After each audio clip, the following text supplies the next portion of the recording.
Sesaat lagi Anda akan mendengarkan program Renungan Sahabat Seperjalanan bersama Pendeta Wendy Pratama.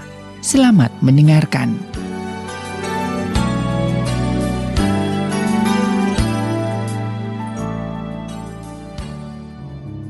Selamat berjumpa kembali dalam layanan audio Sahabat Seperjalanan. Hari ini adalah hari Minggu 4 Juli 2021. Tema renungan dan saat teduh kita dengan judul Sukses di Awal. Sukses di awal. Firman Tuhan terambil dalam Mazmur 37 ayat yang ketiga sampai dengan kelima. Demikian bunyi firman Allah. Percayalah kepada Tuhan dan lakukanlah yang baik. Diamlah di negeri dan berlakulah setia. Dan bergembiralah karena Tuhan.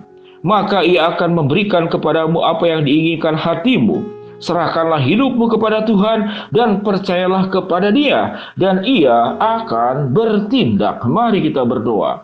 Bapa yang di dalam sorga, terima kasih bahwa kesuksesan itu bukanlah perkara yang sulit tatkala kami bisa memahami kebenaran firman Tuhan dengan benar. Seringkali kami tatkala tidak punya pemahaman yang baik, kami sedang mengerjakan atau mengejar kesuksesan yang salah dan bukan kesuksesan yang benar. Di dalam nama Tuhan Yesus kami berdoa. Amin. Shalom sahabat seperjalanan yang dikasihi Tuhan. Semoga sukses, semoga berhasil, semoga beruntung adalah kalimat yang sering kali diucapkan. Tatkala kita mungkin belajar, tatkala Anda membuka toko, tatkala Anda memasuki rumah tangga, atau memasuki kuliah, atau mengerjakan apapun juga, atau Anda sedang merantau pergi ke tempat yang jauh, maka kita akan berdoa semoga sukses, semoga beruntung, semoga berhasil. Dan kita memahami bahwa kesuksesan bukanlah perkara yang mudah. Kesuksesan bukan perkara yang mudah, apalagi dalam kondisi pandemik seperti ini. Jangan tentang bicara sukses, bertahan hidup saja agar tidak menurun keadaan, itu sudah luar biasa. Jangan bicara tentang sukses. Kita bisa makan, bisa minum, bisa sehat, bisa sekolah, maka itu sudah luar biasa.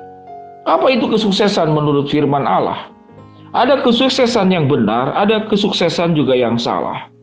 Tatkala kesuksesan kita itu menjadi bagian di mana kita mengejar segala sesuatu yang hasilnya itu adalah dalam bentuk hasil yang kita terima. Mungkin dalam bentuk jumlah uang tertentu, mungkin dalam bentuk jabatan tertentu, mungkin dalam bentuk penerimaan dan pujian tertentu, atau mungkin kalau Anda suka main media sosial, main TikTok, main apapun juga, di-like banyak orang, dibaca banyak orang, di-subscribe banyak orang, maka itu dianggap sukses. Kalau para ibu-ibu yang tetap bisa awet muda sekalipun usianya sudah 60 tahun, 70 tahun, maka itu dianggap sukses. Atau seorang lelaki yang sudah di usia pensiun, namun dia tetap bisa mandiri dan kehidupan nafkahnya itu tidak ditentukan oleh pemasukan dari perusahaan. Namun dia bisa mandiri dan dia tetap bisa menghasilkan kehidupan yang produktif sampai pada masa tuanya. Apakah itu dianggap sukses? Betapa labilnya kesuksesan kalau kriterianya itu yang disebutkan tadi. Berdasarkan jumlah finansial, berdasarkan jabatan, berdasarkan seberapa luar biasanya kita mempesona, seberapa besar kita punya pengaruh dan dikenal oleh orang lain, sejauh mana tempat-tempat yang bisa kita kunjungi, atau Anda mengoleksi hal-hal tertentu. Ada orang merasa sukses kalau seandainya bisa bersalaman dengan Presiden Indonesia. Ada yang seperti demikian. Saya pernah bertemu dengan seseorang, saudara-saudara, dia seorang pengusaha. Waktu awal saya masuk ke rumahnya, yang terpampang di dalam rumahnya adalah foto keluarga. Begitu bangganya foto keluarga terpampang di sana. Lalu kemudian berjalannya waktu, tempat di mana foto keluarga itu dia dengan istri dan dengan anak-anaknya, saya lihat hilang, kok tidak ada di sana. Yang ada di sana di foto tempat di mana yang tadinya adalah foto figura, foto besar anggota keluarganya, yang terpampang adalah foto yang bersangkutan sedang bersalaman dengan Presiden Indonesia yang terdahulu. Jadi foto keluarga digeser. Sahabat seperjalanan yang dikasihi Tuhan, berarti bahwa nilai tentang keberhasilan bisa mengenal orang-orang punya jabatan tertentu, apalagi presiden, itu menjadi alat ukur keberhasilan. Bukan saya mencurigai, tapi seringkali manusia seperti demikian. Namun rupanya Tuhan tidak demikian. Kalau Anda ingin sukses, kalau kaya betul sebuah kesuksesan, punya jabatan kesuksesan, terkenal punya kesuksesan, namun Allah punya kriteria-kriteria yang disebut dengan kesuksesan yang tidak perlu diraih dengan bekerja keras seperti luar biasa. Namun sukses itu bisa Anda terima di awal, bukan di akhir. Yaitu dengan punya konsep kesuksesan yang benar. Bagaimana kita sukses di hadapan Tuhan? Alkitab mengatakan, siapa orang-orang yang sukses? Yaitu orang yang berlaku setia. Itu yang firman Tuhan dalam Mazmur 37 ayat 3 sampai ke 5. Apa itu orang yang sukses? Yang hidupnya mempercayakan dirinya kepada Allah. Itu adalah kesuksesan. Apalagi itu kesuksesan? Yaitu yang bergembira karena Tuhan. Bukan bergembira karena dunia. Bukan bergembira karena hal-hal yang lain. Apalagi yang membuat kemudian orang itu sukses di hadapan Allah. Hidupnya itu berserah kepada Allah. Ini poin-poinnya. Orang yang percaya kepada Allah, yang berlaku setia, yang bergembira karena Tuhan, dan hidupnya menyerahkan diri kepada Tuhan. Sewaktu engkau memiliki semuanya ini, maka engkau sudah sukses hidupmu di hadapan Tuhan.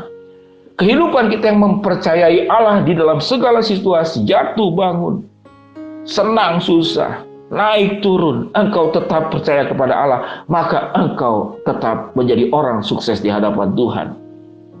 Suatu engkau bergembira karena Tuhan, bukan bergembira karena pencapaian, bukan bergembira karena engkau punya pesona, bukan bergembira karena engkau terkenal, tapi engkau bergembira karena Tuhan. Itu yang Alkitab katakan. Dan bergembiralah karena Tuhan, maka Ia akan memberikan kepadamu apa yang diinginkan hatimu.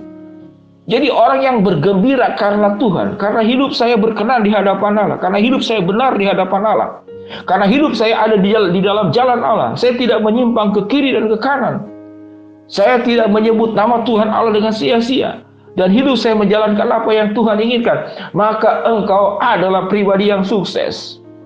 Sehingga kesuksesan itu bisa di awal, yaitu bagaimana? Dengan menjaga hati, bukan kemudian meraih prestasi. Setelah kita menjaga hati, kita percaya kepada Allah, kita berlaku setia, kita bergembira karena Tuhan, dan kita menyerahkan hidup kita kepada Tuhan. Apa yang dikatakan firman Tuhan? Maka Ia akan memberikan kepadamu apa yang diinginkan hatimu. Jadi apa yang diinginkan hati kita itu adalah bagian belakang setelah hati kita beres di hadapan Tuhan. Baru keinginan hati kita akan diberkati oleh Allah.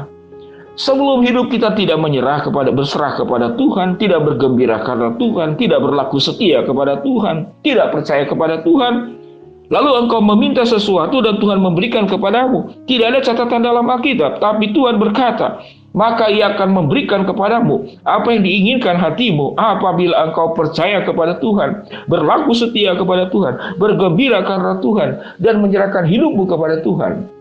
Sahabat seperjalanan, sukses itu bisa di awal, bukan pencapaian-pencapaian sebagaimana ukuran dunia. Tapi waktu engkau menjaga hatimu, engkau sudah mengalami kesuksesan. Hidupmu dekat dengan Allah, engkau sudah mengalami kesuksesan. Hidupmu dikatakan berlaku setia, engkau sudah mengalami kesuksesan. Hidupmu bergembira karena Tuhan, engkau sudah mengalami kesuksesan. Kesuksesan bisa terjadi di awal, bukan di akhir. Mari kita berdoa. Bapa yang di dalam sorga, ya Tuhan, hamba-Mu berdoa buat sahabat seperjalanan di dalam segala pergumulan-pergumulan hidup. Engkau bukakan jalan yang mengalami sakit penyakit, Engkau yang jamah dan sembuhkan, yang sedang berharap sesuatu, Engkau juga akan mengabulkan sesuai dengan waktu, rencana dan kehendak-Mu. Hamba-Mu berdoa, ya Tuhan, buat keluarga-keluarga muda yang harus membimbing anak-anak yang masih bertumbuh, bila diberikan hikmat bijaksana, agar anak-anak dibawa ke dalam tangan Tuhan dan bukan kepada kepentingan orang tua sendiri. Berdoa, ya Tuhan, buat para pebisnis yang sedang membuka usaha yang terhambat, kemudian punya hutang yang tidak terbayarkan, Engkau bukakan jalan. Maka kesulitan yang ada, Tuhan akan nyatakan pertolongan-Mu yang luar biasa. Berdoa secara khusus di kondisi ini. Banyak yang terkena COVID-19, anaknya yang terkena, orang tuanya yang terkena, adiknya yang terkena, mertuanya yang terkena, orang tua, kemudian sahabat dekatnya juga yang terkena. Tuhan jamah, Tuhan sembuhkan dengan waktu dan caramu. Di dalam nama Tuhan Yesus kami berdoa. Amin. Shalom sahabat seperjalanan yang dikasihi Tuhan. Ingat, kesuksesan itu tidak sulit. Tidak perlu diraih pada akhirnya. Namun sukses itu bisa di awal. Sewaktu engkau dekat dengan Tuhan, percaya kepada Tuhan, berlaku setia, bergembira karena Tuhan, dan menyerahkan hidupmu kepada Tuhan. Shalom. Tuhan memberkati kita semua. Amin.